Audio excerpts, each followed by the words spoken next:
জাতীয় রাজস্ব বোর্ডের চেয়ারম্যান মোহাম্মদ আব্দুর রহমান খান বলেছেন, আয়কর ব্যবস্থাপনাকে শতভাগ অনলাইন করা হবে। এতে করদাতাদের ভোগান্তি কমার পাশাপাশি আয়কর বিভাগের দুর্নামও ঘুচবে বলে মনে করেন তিনি। সকালে চট্টগ্রামের আগ্রাবাদে আয়কর কর্মকর্তাদের সাথে বৈঠকে তিনি এসব কথা বলেন। পরে তিনি চট্টগ্রাম কর আইনজীবী সমিতির সাথে মতবিনিময় করেন। দুপুরে চট্টগ্রাম মহানগরীর সিজিও বিল্ডিং 1-এর মিলনায়তনে এই মতবিনিময় সভা হয়। মতবিনিময় সভায় এনবিআর চেয়ারম্যান কর আইনজীবীদের কোনো ক্ষেত্রে কর আদায়ে আরও সুযোগ রয়েছে সেটি খুঁজে বের করে জাতীয় রাজস্ব বোর্ডকে সহায়তা করার অনুরোধ জানান। এ সময় জাতীয় রাজস্ব বোর্ডের চেয়ারম্যানের কাছে আয়কর আইনের ওপর কিছু সংশোধনী প্রস্তাবনাও লিখিত আকারে তুলে ধরা হয়।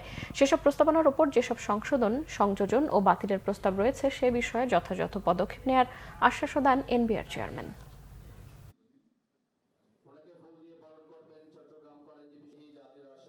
এজ এ রেভিনিউ বোর্ডের চেয়ারম্যান আমরা এখন বের করতে হবে আমি কোন জায়গা থেকে আগে ট্যাক্স পাবো, সেটা ঠিক করলে দেন আমি এই জায়গায় যেতে পারবো, রিস্কি জায়গায় যেতে পারবো।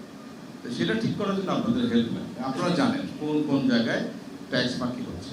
আমরা এনবিআর থেকে একটা হিসাব করেছি, বছরে 3 লাখ প্লাস আপনার হয় ট্যাক্স এক্সপেন্ডিচার হয়, সেটা আমরা কিভাবে কমাতে পারি। অনেকগুলো বৈষম্যমূলক আইন আছে, আপনারা এখন দাবি তোলেন, আমরা কোনো বৈষম্য চাই না। আমাদের বিচারপতিরা ট্যাক্স দেয় না, ওনাদের আইনের ভিতরে ওনারা ঢুকে রাখছেন, এটা ট্যাক্সের